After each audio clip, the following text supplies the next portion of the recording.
வணக்கம் நண்பர்களே, நான் ராகவேந்திர ஆரா. இது ஆரா அப்டேட்ஸ். இன்று ஜூலை 25ஆம் தேதி மத்திய கல்வி அமைச்சர் திரு தர்மேந்திர பிரதான் தன்னுடைய அமைச்சர் பதவியை ராஜினாமா செய்வதாக பிரதமர் மோடிக்கு ராஜினாமா கடிதம் அனுப்பியிருக்கிறார். சிஜேபி எனப்படுகிற காக்ரோச் ஜனதா பார்ட்டியின் போராட்டத்துக்கு கிடைத்த வெற்றியாக இது பார்க்கப்படுகிறது.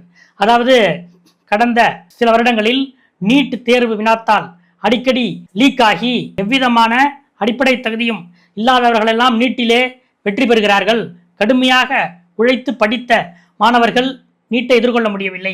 இதுக்கு இந்த நீட் தேர்வு தாள் லீக் ஆகிறது ஒரு முக்கியமான காரணமாக இருக்கு என்று சொல்லி சிஜேபி எனப்படுகிற காக்ரோச் ஜனதா பார்ட்டியினர் கடந்த 2 மாதமாக போராட்டம் நடத்திக்கிட்டு இருக்காங்க.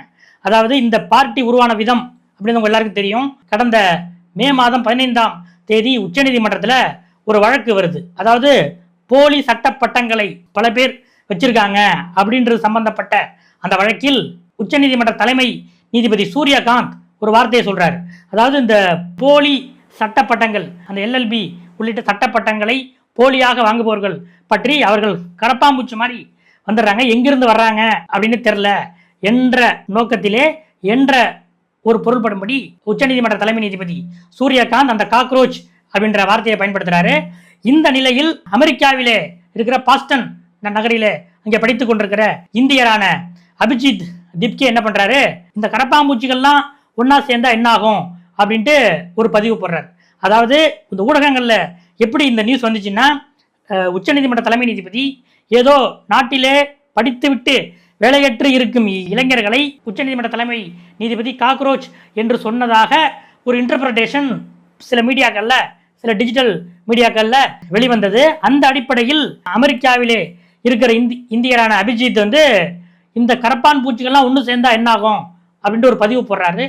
அவரே எதிர்பார்க்காத அளவுக்கு அவருக்கு பல்வேறு ஆதரவு, அந்த போஸ்ட்டுக்கு அவ்வளோ ஆதரவு வருது.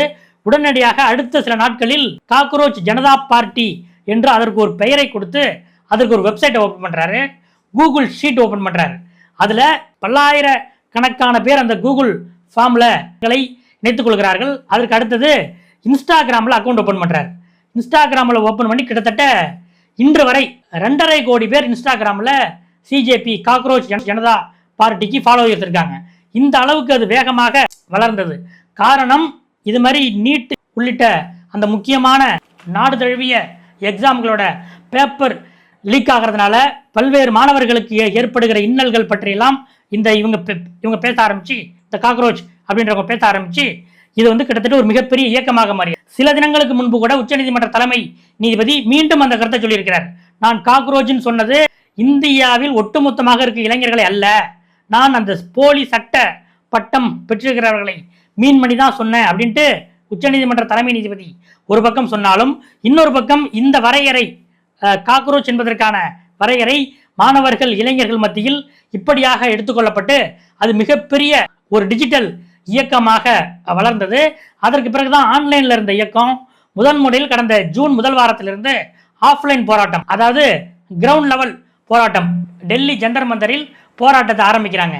அதனுடைய போராட்டத்தின் அவங்களுடைய கோரிக்கை என்னன்னா, மத்திய கல்வி அமைச்சர் தர்மேந்திர பிரதான் ராஜினாமா செய்ய வேண்டும். இரண்டாவதாக இந்த நீட் தேர்வு வினாத்தால் லீக் ஆனதுனால பண்ணிக்கிட்ட அந்த ஃபேமிலிஸுக்கு, அந்த மாணவர்களுடைய ஃபேமிலிஸுக்கு 1 கோடி ரூபாய் நிவாரணம் அளிக்க வேண்டும். இந்த கோரிக்கையை மையமாக வச்சு தான் அவங்களுடைய இந்த ஜந்தர் மந்தர் போராட்டம் ஆரம்பிக்குது. ஜூலை 20ஆம் தேதி நாடாளுமன்றம் ஆரம்பித்த உடனே அவங்க நாடாளுமன்றத்தை நோக்கி ஒரு பேரணி போறாங்க. ஏனென்றால் அந்த போராட்டத்துக்கு அதுவரை மத்திய அரசு செவிசாய்க்கவில்லை. எந்த ஒரு பாசிட்டிவான ஒரு அப்ரோச்சும் மத்திய அரசிடமிருந்து இல்லை. அதனால பார்லிமெண்ட் ஆரம்பிக்கும் போது அவங்க நேரடியாக நாடாளுமன்றத்தை நோக்கி முன்னேறுவோம் என்று சொல்லி அந்த போராட்டத்தை முன்னெடுத்தாங்க. அந்த போராட்டத்தில் தான் போலீசார் நடத்திய தாக்குதல் என்றெல்லாம் மிகப்பெரிய விமர்சனங்கள் வந்தன. அதன்படி இது டெல்லியில் நடந்த இந்த போராட்டம் பல்வேறு மாநிலங்களுக்கும் பரவியது. குறிப்பாக தமிழ்நாட்டிலும் சென்னையிலே இந்திய கம்யூனிஸ்ட் கட்சி அலுவலகமான பாலன் இல்லத்தில் சிஜேபி அந்த கட்சியினருக்கு, அந்த அமைப்பினருக்கு இடமளிக்கப்பட்டு அவர்கள் தொடர்ந்து அங்கே போராடி கொண்டிருந்தார்கள். இன்னொரு பக்கம் மார்க்சிஸ்ட் கம்யூனிஸ்ட் கட்சியினர் சிபிஎம், அவங்களோட மாணவர் அணி எஸ்எஃப்ஐ, அவங்களுடைய இளைஞரணி டைஃபி ஆகியவை மாவட்டந்தோறும் ரொம்ப ஆக்ரோஷமான மாணவர் போராட்டங்களை முன்னெடுத்தாங்க. இந்த நிலையில்தான், இந்த உச்சபட்ச போராட்டங்களின் விளைவாகத்தான் தர்மேந்திர பிரதான் இன்றைக்கு ராஜினாமா செய்திருக்கிறார். அவருடைய ராஜினாமா லெட்டர்ல மோடிக்கு அனுப்பின லெட்டரில் என்ன சொல்லியிருக்காருன்னா, இந்த போராட்டத்தை பயன்படுத்தி தேச விரோத சக்திகள் இந்திய இளைஞர்களை திசை திருப்பிவிட கூடாது என்பதற்காகத்தான் நான் ராஜினாமா பண்றேன். நம்முடைய இளைஞர்கள் அவர்களுடைய படிப்பில் கவனம் செலுத்த வேண்டும், அவர்களுடைய வாழ்க்கை வழக்கு நீதிமன்றம் என்று சென்றுவிடக் கூடாது என்பதற்காகத்தான் ராஜினாமா பண்றேன் என்று கோணத்தை மாற்றி இருக்கிறார். இந்த வகையிலும் அவர் மீது விமர்சனங்கள் வந்திருக்கின்றன. இப்பயாவது அவர் ஒரு அக்கௌண்டபிலிட்டி முழுமையா ஒரு அக்கௌண்டபிலிட்டி எடுத்துக்கிறாரா என்ற கேள்விகளிலும் வந்திருக்கின்றன. ஆனால் தர்மேந்திர பிரதான் ராஜினாமா செய்து விட்டார். நேற்று RSS உடைய தேசிய தலைவர் மோகன் பாகவத் ஒரு விஷயத்தை சொல்லியிருந்தார். இந்திய இளைஞர்களுக்கு தேவை டிஸ்கஷன் தான் தவிர டிக்டேஷன் இல்லை. அதாவது இந்திய இளைஞர்களிடம் நாம் டிஸ்கஸ் பண்ணணும், அவர்களோட உரையாடணும், அவர்கள் மீது அதிகாரத்தை திணிக்கக்கூடாது என்று RSS கருத்து தெரிவித்த இந்த நிலையில்தான் இன்றைக்கு தர்மேந்திர பிரதான் ராஜினாமா செய்திருக்கிறார். அநேகமாக பிரதமர் மோடியே அவரிடம் பேசி நீங்க ராஜினாமா லெட்டர் கொடுத்துருங்க, இல்லைன்னா அந்த சிஜேபி அப்படின்ற பார்ட்டியோட வேகம் இன்னும் அதிகரிக்கும்.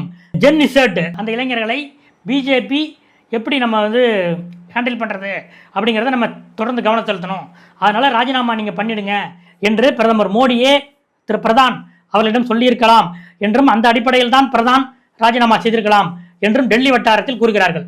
இன்னொரு பக்கம் இங்கே தமிழ்நாட்டில் இந்த போராட்டம், அதாவது நீட் எதிர்ப்பு போராட்டம், அங்கே நீட் வினாத்தால் ரத்துக்கு எதிராக தான் போராட்டம். தர்மேந்திர பிரதான் ரிசைன் பண்ணணும் அப்படின்ற கோரிக்கை வச்சு தான் போராட்டம். ஆனால் இங்கே தமிழ்நாட்டில் நீட் தேர்வையே ரத்து செய்ய வேண்டும் என்ற போராட்டம் இந்த நாட்களாக நடக்குது.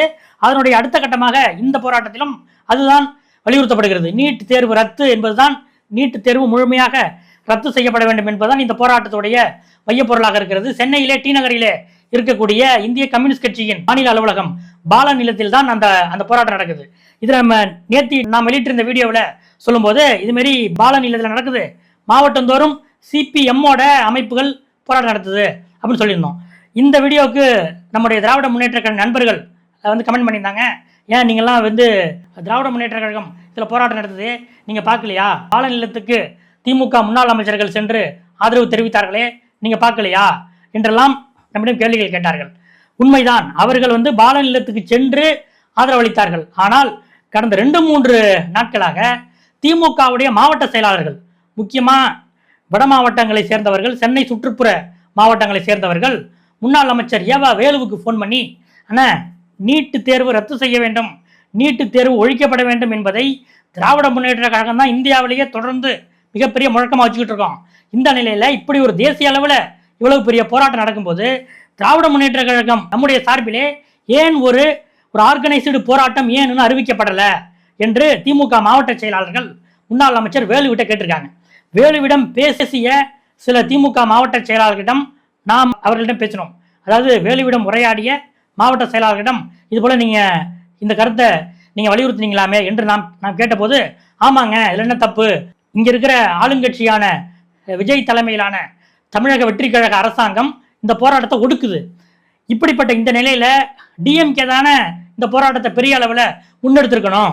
பாலன் இல்லத்தில் இன்றைக்கு நடக்கிற இந்த போராட்டம் அறிவாலயத்தில் அல்லவா நடந்திருக்க வேண்டும். நம்ம 54 எம்எல்ஏக்கள் வச்சுருக்கோம், 20க்கும் மேற்பட்ட எம்பிக்கள் வச்சுருக்கோம், ராஜ்யசபா எம்பிக்கள் வச்சுருக்கோம். இப்படிப்பட்ட இந்த நிலையில் தமிழ்நாட்டின் ஒரு பிரதான எதிர்க்கட்சியாக இருக்கும். இந்த நிலையில் பாலன் இல்லத்தில் நடக்க வேண்டிய, பாலன் இல்லத்தில் இப்போது நடந்து கொண்டிருக்கிற போராட்டம் அறிவாலயத்தில் அல்லவா நடக்க வேண்டும் அப்படின்ட்டு நாங்கள் ஏவா வேலுகிட்ட கேட்டோம். அவர் தலைவர்கிட்ட நான் சொல்கிறேன், நான் பேச்சு சொல்கிறேன் என்று சொன்னார் என்று நம்மிடம் அவர்கள் சொன்னார்கள். அதே போல மாணவர் அணியைச் சேர்ந்த திமுக மாணவர் அணியைச் சேர்ந்த மாவட்ட அமைப்பாளர்கள் பலரும் அந்த அணியினுடைய மாநில செயலாளர் வீரமணி ஜெயக்குமார் அவர்களுக்கு ஃபோன் போட்டு, அக்கா நாம் எப்போ போராட்டம் பண்ண போகிறோம் என்று கடந்த 3 நாட்களாக கேட்கிறார்கள். அதற்கு அவர் என்ன சொல்கிறாருன்னா, தலைமையிட்ட நான் கேட்டிருக்கேன், கேட்டுட்டு சொல்கிறேன் என்று சொல்லியிருக்கிறார். இப்படிப்பட்ட இந்த நிலையில்தான் நேற்று ஜூலை 24ஆம் தேதி உளுந்தூர்பேட்டையிலே, கள்ளக்குறிச்சி மாவட்டம் உளுந்தூர்பேட்டையிலே இங்கே இருக்கிற திமுக மாணவர் அணியினர் அவர்களாகவே முன்வந்து நீட்டு தேர்வை ரத்து பண்ணணும், டெல்லியில் நடக்கிற போராட்டத்துக்கு நாங்கள் ஆதரவு தர்றோம் என்று திமுக மாணவர் அணி அவர்களாக ஒரு சாலை மறியல் நடத்தியிருக்காங்க. இதுக்கு அண்ணா அறிவாலயத்துக்கு ஃபோன் போட்டு அவங்க கேட்கல, மாநில மாணவர் அணி முறையான அனுமதி அப்பெல்லாம் அவங்க கேட்கல, அவங்களாகவே முன் வந்து இந்த போராட்டத்தை நடத்தியிருக்காங்க. அதில் ஒரு 35-40 பேர் அந்த போராட்டத்தில் சாலை மறியலில் இறங்க அவர்களை போலீஸ் ஒரு மண்டபத்துக்கு அழைத்து சென்று பேரு, ஊர், அட்ரஸ், அங்க அடையாளங்கள், இடதுகை பெருவிரல் ரேகை வரைக்கும் வச்சுக்கிட்டு தான் அவங்க அனுப்பியிருக்காங்க. இப்படிப்பட்ட இந்த நிலையில் நேற்று மாலை ஜூலை 24ஆம் தேதி மாலை திமுக மாநில மாணவர் அணி செயலாளர் வீரமணி ஜெயக்குமார் அவர்கள் ஒரு ஜூம் மீட்டிங் போட்டிருக்காங்க. மாவட்ட மாணவர் அணி அமைப்பாளர்கள்லாம் சேர்த்து ஒரு ஜூம் மீட்டிங் போட்டு நம்ம இந்த போராட்டத்தை எப்படி முன்னெடுக்கலாம் அப்படின்ட்டு ஜூலை 24ஆம் தேதி மாலை 7 மணிக்கு தான் அந்த ஜூம் மீட்டிங் நடக்குது. அப்போது பல்வேறு மாவட்ட மாணவர் அணி அமைப்பாளர்கள் இந்த கேள்வியை கேட்டிருக்காங்க. அக்கா, நம்ம இந்த போராட்டத்தை முன்னாடி நடத்திருக்க வேண்டாமா, ஏன் இவ்வளவு லேட்டு அப்படின்னு கேட்டிருக்காங்க. இந்த நிலையில் தான் நாளை, அதாவது ஜூலை 26ஆம் தேதி திமுக மாணவர் அணி மற்றும் மாணவர் மன்றம் உள்ளிட்ட பல்வேறு மாணவர் அமைப்புகள் இணைந்து நடத்துகிற ஒரு தொடர் முழக்க போராட்டம் சென்னை கலெக்டர் அலுவலகம் எதிரே நடைபெறும் என்ற அந்த அறிவிப்பு அதற்கு பிறகுதான் திமுக மாணவர் அணி சார்பிலே வெளியிடப்பட்டிருக்கிறது.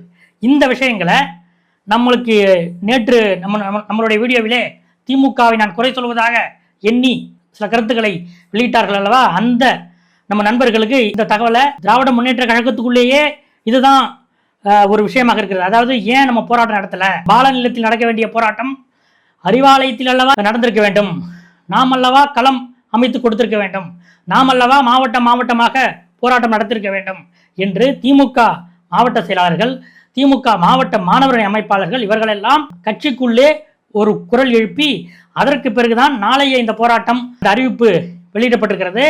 தர்மேந்திர பிரதான் ராஜினாமா செய்த பிறகும் கூட ஏற்கனவே அறிவிக்கப்பட்டபடி அந்த 26ஆம் தேதி நடக்க இருக்கிற அந்த போராட்டம் நடக்கும் என்று திமுக மாநில மாணவர் அணி செயலாளர் வீரமணி ஜெயக்குமார் அவர்கள் அறிவித்திருக்கிறார். ஆக இந்த நிலையில திமுக மாவட்ட செயலாளர்களோட ஃபீலிங் என்னன்னா, திமுக இந்த கிரவுண்டை மிஸ் பண்ணிட்டோம் என்பதுதான் அவர்களுடைய கேள்வியாக இருக்கிறது.